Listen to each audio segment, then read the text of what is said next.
Fellow teacher says I suck at my job and gets my new boss to agree with her. She gets my position and realizes things weren't as easy as she thought they were. I get to sit back and watch her struggle to even do half of what I was capable of. I'm a teacher at a decently affluent public school. For the most part, I love my job. I've made genuine friends among staff. Members and the students make the hard work worth it. There are, of course, the negative parts of teaching you always hear about.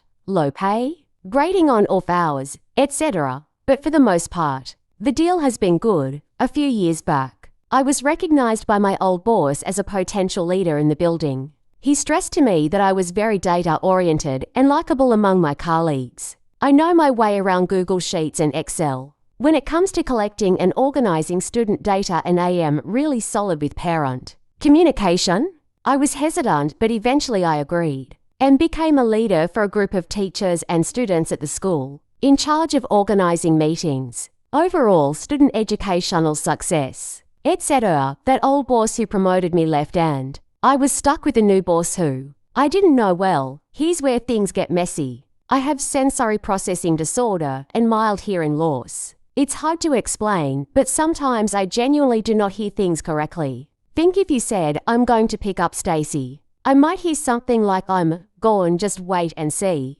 This happens at least once a day and usually isn't that big of a deal. Unfortunately, it isn't curable, but I managed it in meetings with my new boss. My new boss would push strategies that were based around focusing on students whose state test scores were almost passing. The idea was that you would focus on all students, but give extra attention to these guys. These initiatives were never written down, and I would find out later that was because the legality of such a thing is iffy at best. When these ideas were shared with me, I would constantly ask the boss after the meeting to repeat herself, and then check my notes to make sure I heard her correctly. I noticed at the time that she was passively frustrated that I would do this, even though I explained I had a hearing disorder. Looking back, I wonder if she felt pressured knowing what we were doing wasn't kosher, and if I made a bad impression. Now to introduce the main character of the story, who I'll call Tenny, since she's the coach of the tennis team.